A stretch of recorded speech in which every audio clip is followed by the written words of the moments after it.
RS Animate.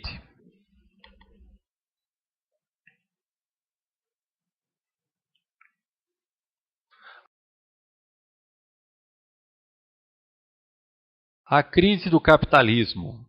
Seria a hora de olhar além do capitalismo para uma nova ordem social que nos permitiria viver dentro de um sistema que poderia ser responsável, justo e humano? Está bem, passamos por esta crise e existem todos os tipos de formatos explicativos e é interessante observar os diferentes gêneros. Um deles é que é tudo sobre a fragilidade humana. Quer dizer, Alan Greenspan se refugiou no fato de que é a natureza humana. Ele disse, não se pode fazer nada a respeito, mas existe um mundo inteiro de explicações que dizem que o instinto predador é o instinto para dominar, os delírios dos investidores, e a ganância, e tudo mais. Então existe todo um leque de discussão sobre isso. E claro, quanto mais aprendemos sobre a rotina de Wall Street, passamos a entender que existe um pouco de verdade em tudo aquilo. O segundo gênero é o de que existem falhas institucionais, que os reguladores estavam dormindo no ponto.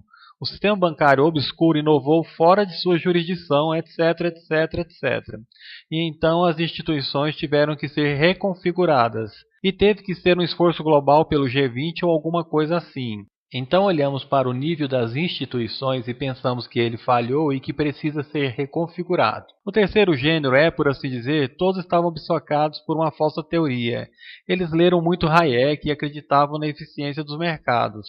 E está na hora de voltarmos a alguma coisa parecida com Keynes, ou levamos muito a sério a teoria de Hyman Minsky a respeito da inerente instabilidade das atividades financeiras. O próximo gênero diz que tudo isso tem a ver com origens culturais. Nós não ouvimos muito disso nos Estados Unidos, mas se você estiver na Alemanha ou na França, muitos dirão que isso é uma doença anglo-saxã.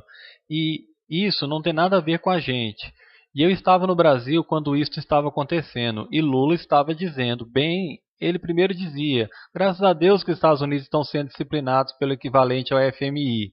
Nós passamos por isso 8 vezes nos últimos 25 anos. E agora é a vez dele. Fantástico, disse Lula. E todos os outros latino-americanos até que chegou neles. E chegou.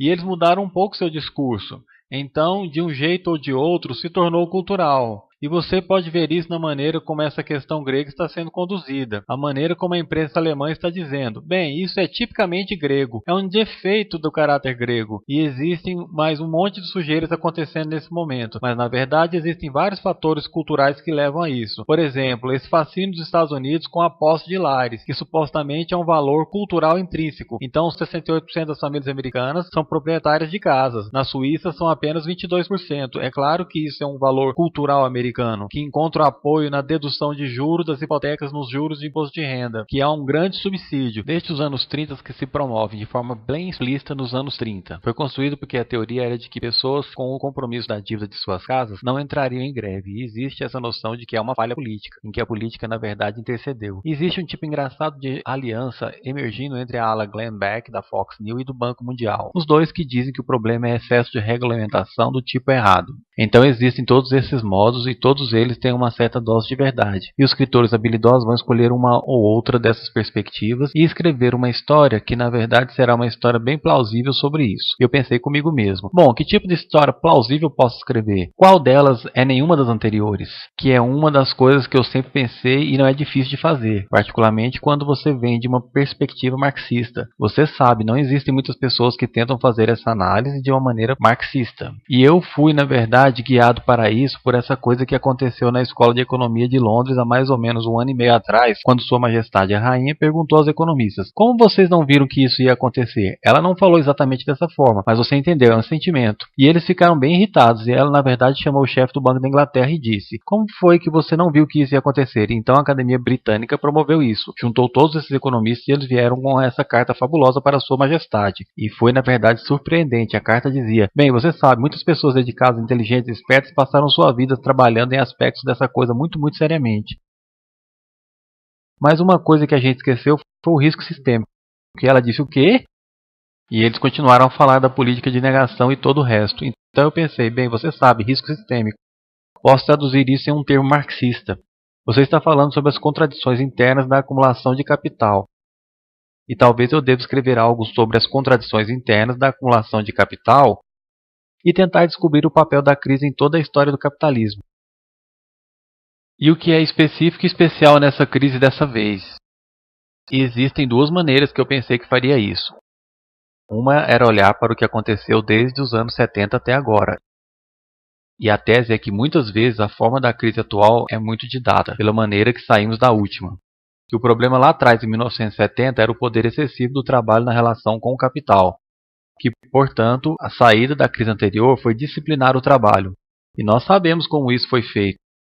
Isso foi feito transportando a mão de obra para outro país. Isso foi feito por, você sabe, Thatcher e Reagan. E isso foi feito pela doutrina neoliberal. E isso foi feito por todos os tipos e maneiras diferentes. Mas em 1985 ou 86, a questão do trabalho tinha essencialmente sido resolvido para o capital. Ele tinha acesso a todo o suprimento mundial de mão de obra. Ninguém, nesse caso particular, citou os sindicatos gananciosos como a raiz da crise. Ninguém, neste caso, está dizendo. Tem alguma coisa a ver com o poder excessivo da mão de obra. Se alguma coisa é excessivo, é o poder do capital. E, em particular, o excessivo poder do capital financeiro, que é a raiz do problema. Agora, como isso aconteceu? Bem, como estamos desde os anos 70 numa fase que chamamos de repressão, os salários permanecem estagnados. A participação dos salários na renda nacional de todos os países da OECD vem caindo vertiginosamente. Vem caindo vertiginosamente até na China. Então, cada vez menos o trabalho está sendo pago em forma de salários. Bem, salários acabam por ser também dinheiro que compram bens. Logo, se você diminui os salários, então você tem um problema com de onde a sua demanda vai vir. E a resposta era: bem, pegue os seus cartões de crédito. Nós vamos dar cartões de crédito a todo mundo. Então, nós vamos superar, por assim dizer, o problema da demanda efetiva expandindo a economia de crédito. E as famílias americanas e inglesas praticamente triplicaram sua dívida nos últimos 20, 30 anos. E grande parte dessa dívida, é claro, está no mercado imobiliário. E de tudo isso surge uma teoria que é muito importante, que diz que o capitalismo nunca soluciona seus problemas de crise. Ele se move em torno deles geograficamente. E o que estamos vendo agora é um movimento geográfico disso. Todos dizem, bom, tudo bem, tudo está começando a se recuperar nos Estados Unidos. Então a Grécia quebra e todo mundo vai. E o PIGS? Você sabe. E é interessante, você teve uma crise financeira no sistema financeiro. Você meio que parcialmente solucionou isso, mas às custas de uma suprema crise de dívida. Na verdade, se você olhar para o processo de acumulação de capital, você vê um número de limites e um número de barreiras. E tem uma linguagem maravilhosa que Marx usa no Grundrisse, no qual ele fala sobre como o capital não pode sustentar um limite. Ele tem que transformar isso em uma barreira que ele então rodeia ou transcende. Daí, quando você observa o processo de acumulação, você percebe onde as barreiras e limites poderiam estar. E um modo simples de olhar para isso é dizer: veja, o processo de circulação típico da acumulação é assim. Você começa com algum dinheiro, então vai a um mercado e compra mão de obra, poder e meios de produção. Então você os coloca para trabalhar com uma determinada tecnologia e estrutura organizacional e você cria uma mercadoria, que então você vende pelo valor original mais um lucro. Agora, você pega parte do lucro e reinveste numa expansão por motivos muito interessantes. Agora, existem duas coisas sobre isso. Uma delas é que há um número de barreiras aqui. Como é que o dinheiro se juntou no lugar certo, na hora certa e no volume certo? Isso leva à engenhosidade financeira. Assim, toda a história do capitalismo tem sido a respeito de inovação financeira. E inovação financeira tem o efeito também de aumentar o poder dos financiadores. E o poder excessivo dos financiadores, às vezes, eles ficam gananciosos, sem dúvidas. E se você observar os lucros financeiros nos Estados Unidos, eles estão em alta depois de 1990. Eles estão subindo assim. Lucros na indústria estão caindo assim. E você vê o desequilíbrio nesse país. Eu acho que a maneira como esse país ficou do lado da cidade de Londres contra a indústria inglesa desde os anos 50 para frente, teve sérias implicações para a economia desse país. Você, na verdade, ferrou a indústria para manter os financiadores felizes. Qualquer pessoa sensata hoje se juntaria a uma organização anticapitalismo. E você tem mesmo que se juntar.